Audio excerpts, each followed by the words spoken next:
The Pokemon series isn't exactly known for changing drastically between entries. While aspects like battling and world design have seen plenty of refinements over the years, the core gameplay loop and feel of the games has remained pretty much the same. Each new generation brings a whole new region to explore, new Pokemon to meet, new gym leaders to face, a new evil team to take down, and a new gimmick to spice up battles, as of recently. This is the strict formula the mainline games have stuck to since the beginning, and it has worked wonders to keep each game feeling fresh, while not having to make many drastic changes to keep players engaged game to game. But while the general formula hasn't changed all that much, the world of Pokemon certainly has. The stories and character writing of the series have obviously evolved over time, but beyond any one plot or group of characters, there was once a mysterious atmosphere to Pokemon as creatures that has almost entirely vanished over time. Sure, modern games will often still refer to Pokemon as mysterious, but the truth is that the unknown factor has long since lost its luster. Pokemon are everywhere, both in and out of universe. They've been a part of the world for centuries, decided wars, and in present day, many are used by people as nothing more than a typical house cat. The world itself seems to be held together by Pokemon.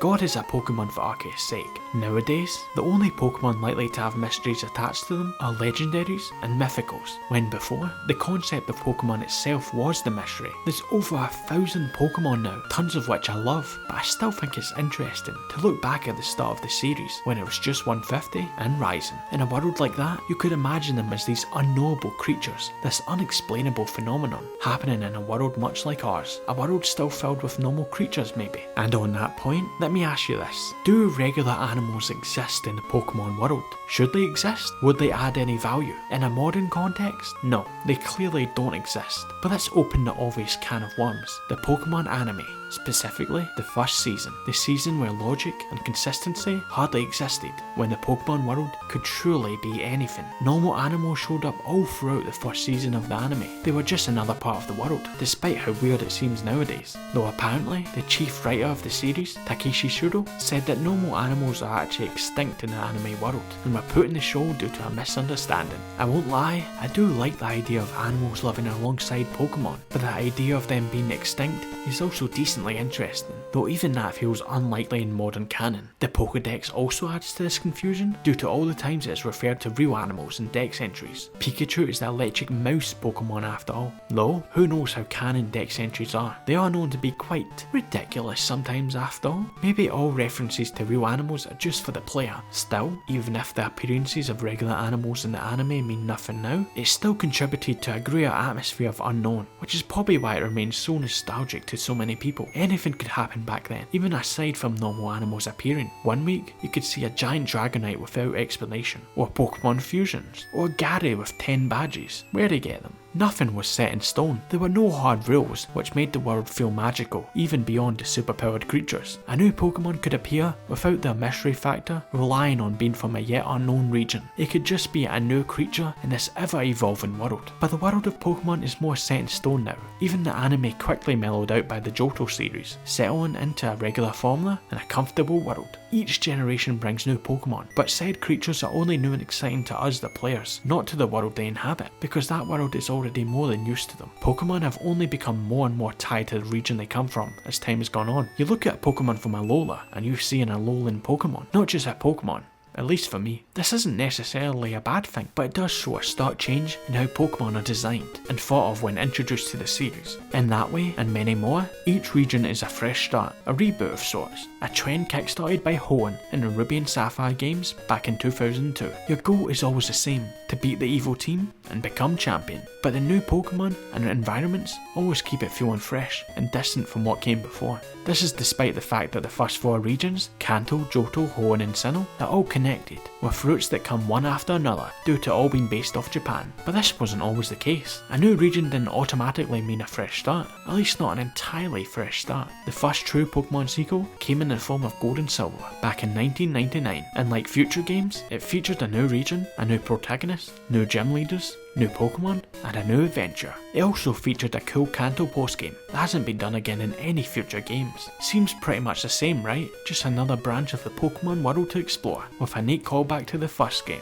But Gold and Silver aren't just new Pokemon games, they're true sequels, as much so as the later released Black 2 White 2. were to Black and White. Along with that, the Kanto portion of the game was never just a bonus, but rather a crucial part of the game's identity, not just in bringing things full circle, but also tying into the theme of the passage of time. Johto is often criticised for not being developed enough as a region, and while I have many regions I prefer to it, I don't think the Gen 2 games should be defined by its region, as weird as that sounds to say. Not to say Johto doesn't have interesting locations, but I just think it has bigger priorities, as pretty much a part 2 to the Kanto games, and the first true expansion to the Pokemon world. For some time, it was also thought to be the very last Pokemon game, further showcasing why the finished game feels so reflective. Gold, Silver and Crystal take place 3 years after the Red and Blue games, and carry over the same evil team, Elite Four, as well as a lot of cut content from the original games. But these returning elements aren't simply repeated, nor are they even truly evolved from Gen 1. The threat of Team Rocket is almost non-existent here. They're nothing but a sad void of a group after the disappearance of Giovanni, someone who you don't even encounter at any point in the game, since that isn't the kind of journey you're on. By its nature, Johto's a less exciting adventure than what Red went on. It's more of an epilogue actually, as if you're facing the aftermath of everything you did in the first game. Along with facing an unremarkable corpse of an evil team, you also fight the remains of the Elite Four after the true champion gave up the position. Lance is one of the least exciting champions to face, but that also works since you the player have abandoned the Red and Blue games, thus forfeiting the role of champion. Even the new Pokemon introduced play into this idea, because while obviously not every player did it, it can be assumed that the Red of Mount Silver completed his Pokédex, and thus the world responded. A new Pokemon emerged.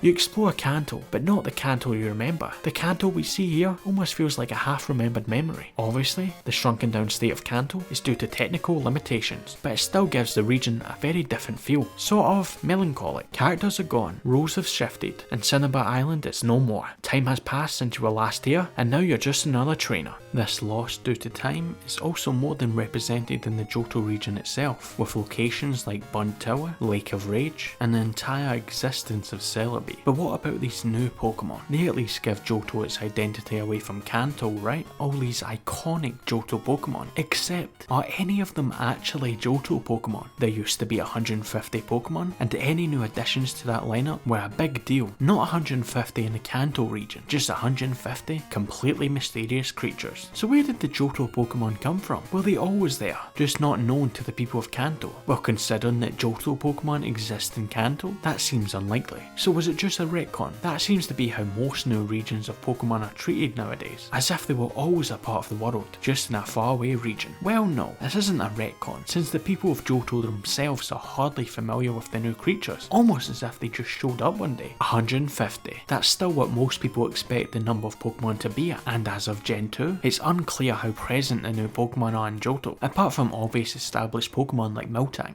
The Johto gym leaders are often criticised for not using many Johto Pokemon, but it makes sense if you think of Kanto Pokemon as just Pokemon, not tied to any one region, but rather simply the creatures that people are most familiar with. So it makes sense why Johto Pokemon appear in Kanto, because they aren't exclusive to any one region. At this point, there was no separation, aside from out-of-universe marketing, and in a way, I miss that. The Johto games don't have the strongest lineup of Pokemon, nor my favourite characters, but it has such a distinct vibe, and serves as a nice conclusion to that first era of Pokemon, before Ruby and Sapphire truly redefined the series. Johto is a region of time, time to be mourned, and time to be adapted to. These games were the end of a duology, and the start of a franchise, and while from a modern context, it doesn't look all that different from how the world of Pokemon looks today, I can promise you that is nothing but the lie of the Johto region, a region much more than the sum of its parts.